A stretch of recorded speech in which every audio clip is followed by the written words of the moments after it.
On est à moins de 15 jours de l'élection présidentielle, les candidats ont sorti leur clip de campagne. Je m'appelle Éric Zemmour. Je m'appelle Philippe Poutou.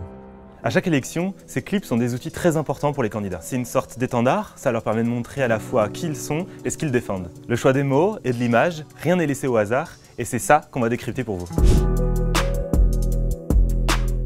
C'est à partir de la petite France de Strasbourg que j'ai choisi de tourner moi-même ce clip officiel de campagne. Jean Lassalle, c'est le seul candidat qui a décidé de se filmer tout seul en selfie. Mais en fait, ça correspond à son positionnement, proche des gens et artisanal. Et ça se traduit politiquement par les mesures qu'il propose dans ce clip. Il parle notamment du référendum d'initiative citoyenne, le RIC, qui était une des propositions fortes des Gilets jaunes. Mais ça donne lieu à des situations parfois cocasses. Il essaye de descendre de son bus, mais doit se plier en quatre. Il est ouvert à tous. Son bus, d'ailleurs, il en est assez fier, mais le cadrage ne le met pas du tout en valeur. Voilà, je vais maintenant vous le montrer.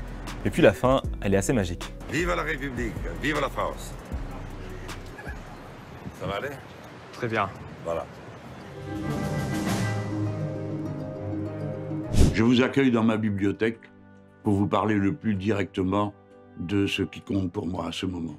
Ce cadre vous aura peut-être rappelé un autre président. François Mitterrand avait déjà choisi la bibliothèque pour sa photo officielle en 1981. En faisant ça, Jean-Luc Mélenchon cherche à se présenter comme érudit, sérieux et donc présidentiable. On rentre dans l'album de photos de Jean-Luc Mélenchon, on le voit petit ou sur des photos de classe. Évidemment, il fait des propositions, mais l'objectif c'est aussi de parler de lui, qu'on découvre qui est l'homme derrière le candidat. L'école communale de Classier-Thierry. Là où tous les fils Jadot sont nés. Comme Jean-Luc Mélenchon, Yannick Jadot a décidé de parler de lui. Il retourne dans son village natal, à l'école, à la fac, et ça lui permet de porter ses propositions, notamment contre l'abandon des territoires ruraux. Et pour ça, il met le paquet, la musique est belle, les images sont magnifiques, on se croirait dans une série Netflix. Il y avait plein d'enfants parce qu'il y avait des entreprises. Pour Yannick Jadot, l'objectif dans son clip, c'est de montrer que l'écologie peut être enviable, désirable, et pas punitive. En bref, il veut nous montrer que l'écologie, c'est comme un soleil couchant en rase campagne, c'est beau. C'est tellement beau ici.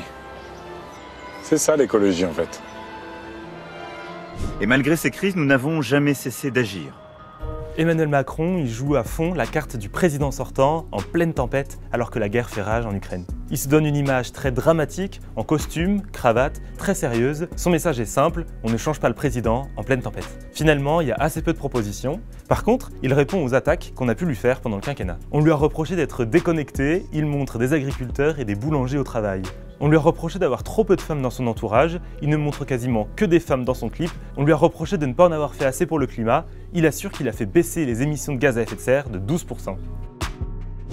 Je m'appelle Philippe Poutou, ouvrier, licencié et candidat à l'élection présidentielle. Dans son clip, Philippe Poutou est fidèle à lui-même, l'essentiel de ses images ont été tournées en manif. Ça montre que pour lui, le rapport de force se passe dans la rue, par la mobilisation sociale, il attend finalement très peu de choses des élections. Dans son propos, il est assez simpliste, dans une opposition entre eux et nous. Il voudrait qu'on les laisse diriger, décider, faire n'importe quoi.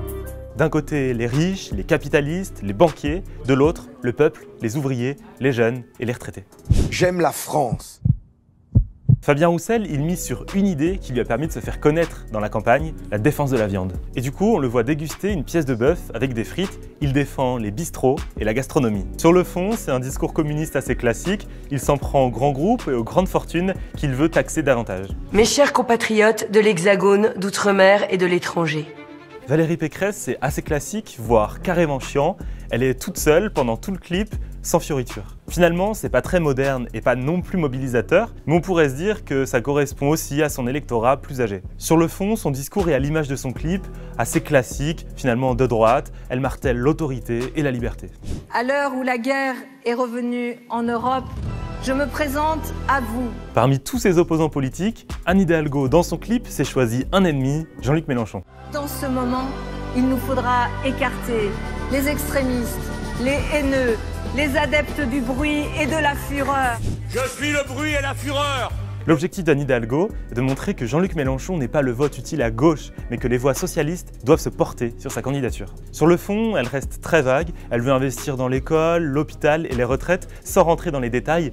Elle ne parle pas, par exemple, de son projet de maintenir l'âge légal de départ à la retraite à 62 ans. En restant dans des grandes généralités, Anne Hidalgo évite soigneusement d'être clivante. À la fin de son clip, elle prend une référence, la victoire de François Mitterrand en 1981, avec cette phrase « Nous pouvons le refaire !» Ça paraît très peu réaliste, alors qu'à l'heure où on tourne cette vidéo, Anne Hidalgo ne décolle pas des 2%. Mes chers compatriotes, dans son clip, Marine Le Pen développe quelques thèmes comme la sécurité ou l'immigration, mais surtout, elle appelle les gens à bien aller voter. Dimanche 10 avril, nous pouvons tourner la page du quinquennat d'Emmanuel Macron. Pour cela, ne tombez pas dans le piège de l'abstention ou de la dispersion. Elle craint que ses électeurs s'abstiennent, comme ils l'avaient fait aux dernières élections régionales. Mes chers compatriotes de métropole, d'outre-mer et de l'étranger. Le discours de Nicolas Dupont-Aignan est complotiste, il reproche aux sondages et aux médias d'avoir déjà choisi le futur président. Sur le fond, il propose la suppression pure et simple du pass sanitaire et vaccinal, un peu surprenant alors qu'ils ne sont plus en vigueur aujourd'hui. Mais on peut le comprendre, puisqu'il y a quelques jours, Florian Philippot, l'une des figures de l'opposition au pass vaccinal, s'est rallié à lui.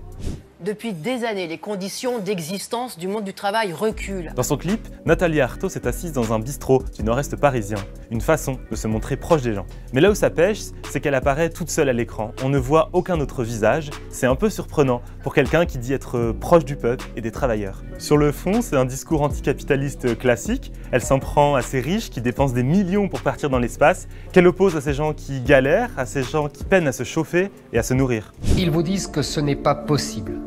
Ils vous disent que l'avenir n'aura rien en commun avec le passé. Sur le fond comme sur la forme, le clip d'Éric Zemmour ressemble à un documentaire conspirationniste. Il joue sur la peur, on voit par exemple des images de voitures qui brûlent, il se pose en martyr et en sauveur des martyrs. En gros, son idée c'est de montrer qu'on ne peut croire en personne sauf en lui.